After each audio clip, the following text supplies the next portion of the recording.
Hello, today we're going to continue our discussion on equilibrium. So this was a picture we saw the other day. Right now the system is at equilibrium. Notice the height of the water is the same. And then we have some kind of disruption. In this one we're adding more water. And notice that the equilibrium changes on that left container. So when it does this, it doesn't like it. And so it wants to get back to equilibrium. And so it's going to reestablish a new equilibrium. So right here you can see that the water is now at the same height. It's different than it was at the beginning on that very left picture, but it's reestablished this new equilibrium. So this is a lot like us when we're stressed.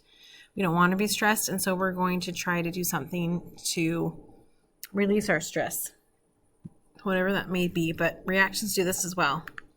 Okay, so now turn to page 8. And let's talk about this a little bit more. A system will stay at equilibrium unless it's disrupted. And a man by the name of Le Chatelier came up with this. And this is what he says. If you want to go ahead and do this on number 1 on page 8. If equilibrium is disrupted, the system shifts equilibrium to oppose the change. So it's going to change that to make it go back into equilibrium. And so now a new equilibrium is established. Sometimes it's the same as what it was before. A lot of times it is different than what it was before, but it is now in an equilibrium. Okay, there are 3 reasons that it would change or disrupt. So go ahead and write this on B. It's going to be number 2, it's going to be the concentration of any compound present. So that's going to be like the amount. You can raise or lower the temperature, or you can add or remove pressure. So on that number 2, add concentration, temperature, and pressure to your packet. Okay, let's start with concentration. Go ahead and fill this in on your packet.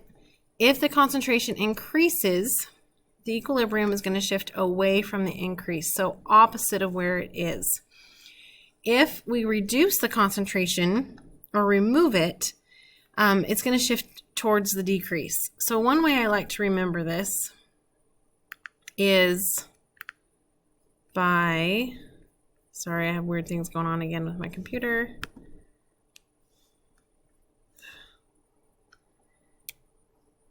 Okay, here we go. One thing we can do, the thing that I like to kind of remember is if it's increasing, if I add more concentration, it's going to go away, which means it's going to go to the opposite side that it's on. If I reduce my concentration or remove it, it's going to stay on the same side, okay? So this will make a little more sense when we do the next page. All right, so let's do these examples on the next page. So here is our reaction. It's in equilibrium at the moment.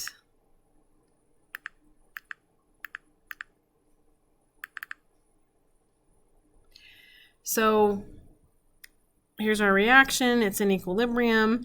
So the question is, predict a right or left shift. So this is what we were just talking about. Hydrogen, if we add hydrogen, which is right here, it's going to shift away from where it's located. So it's going to go to the right. So again, add away. Then chlorine, if we add chlorine, okay, this is what we're looking at. Again, we're adding, so add away. So again, it's going to shift to the opposite side of where it's located. So that's a right shift. If we remove the hydrogen, that right here. If we remove the hydrogen, it's going to stay on the same side. So it's on the left, so it's going to stay on the left. So we have this left shift. If we remove the hydrogen, the HCl right here, this is on the right side. Remember, remove, it stays. So since it's on the right, it's going to stay on that right side. Okay, so here's what's happening. If we go back to number 1 and we look at hydrogen being added here, what happens with this hydrogen is that because we have more hydrogen, there's more collisions that are going to occur because we have more of this hydrogen. Okay, more collisions means that we can have more proper orientation, which means we have a chance of producing more product, which is why we now have what we call a right shift, and it's going towards the products. I hope that makes sense. Okay, let's go back. Let's go to our next one, our next question here. Our next question is saying, predict the effect. So what's going to happen if something else happens? So for example, we're going to add hydrogen. So there's our adding a hydrogen. Add, it goes away, so we're going to shift it away to the opposite side. So now it's shifting to the right. When your arrow shifts to the right like that, it means you're going to produce or have an increase in products. And whatever is behind this line right here is going to decrease. So you can go ahead and draw this somewhere in your paper as well if that helps. If our arrow is pointing towards the reactants, then our reactants would increase and our products would decrease.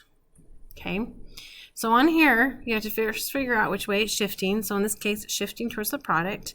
Then it says, what's the effect on the chlorine? So look at where the chlorine is.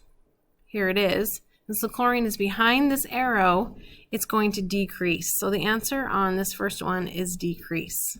The chlorine will decrease.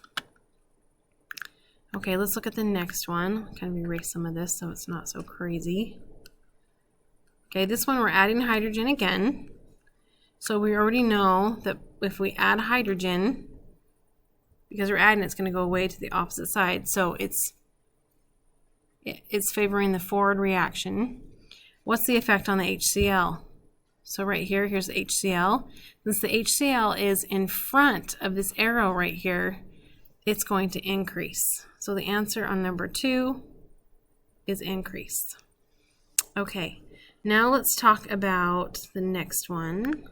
If we lose chlorine on this one, remember losing, that means you're removing it. It stays on the same side, so it's going to be shifting to the left side. Look at where the hydrogen is in conjunction with this arrow. And since it's in front of the arrow, the hydrogen in this case is going to increase. Okay. Next one is losing HCl. So on this one, if we lose HCl, it's going to stay on the same side, so it's going to stay to the right. What effect does that have on the hydrogen? The hydrogen is behind the arrow, so this is going to decrease. The hydrogen would decrease. All right. Okay. Now, these are whiteboards, so if you were in class, you would be doing these on whiteboards just so I could check to see how you were doing. So let's go ahead and do some of these together. Make sure we feel okay about them. Oh, look, this is a picture my daughter did. She spelled my name, K-I-M, and she wrote the word kangaroo, and then the word igloo, and then that's supposed to say monster. It's super beautiful, her artwork on my sketch pad. Sorry, I hit the wrong button. We'll go back now to our regularly scheduled program. Okay, so on this one, okay, let's see what it's saying. So here's our reaction, and it says nitrogen gas is removed. Will more products or reactants be formed? So again, look at which way it's going to shift. So here's your nitrogen. It says that it's going to be removed. If you remove it, it stays on the same side. So the arrow is going to point towards the reactants. And because it is, the reactants in this case, more of them will be formed. Okay, let's do the next one. So again, if you're at home doing this, go ahead and you can pause the video and then check your answers afterwards. That's pretty helpful, I think. Okay, next one. If I can get my stuff to work. It doesn't want to work.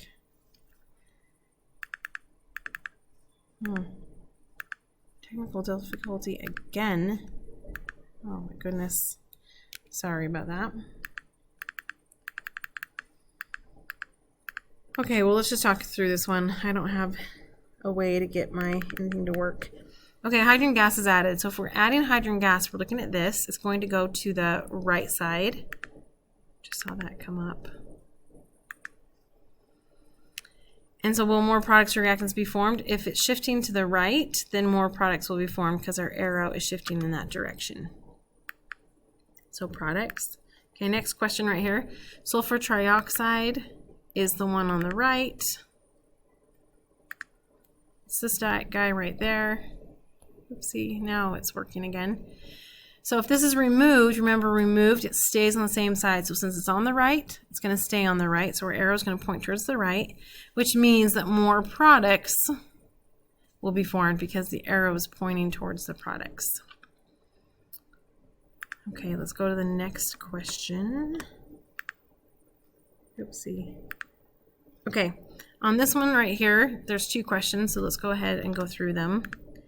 So first question is, adding water causes what direction of shift? So here's our water. Again, if we're adding water, it's going to go away to the opposite side, so we're going to have to shift to the right, or you could say products if you want to. How will this affect the HCl? Well, here's HCl. Notice that it is in front of this arrow right here, so that means the HCl is going to increase.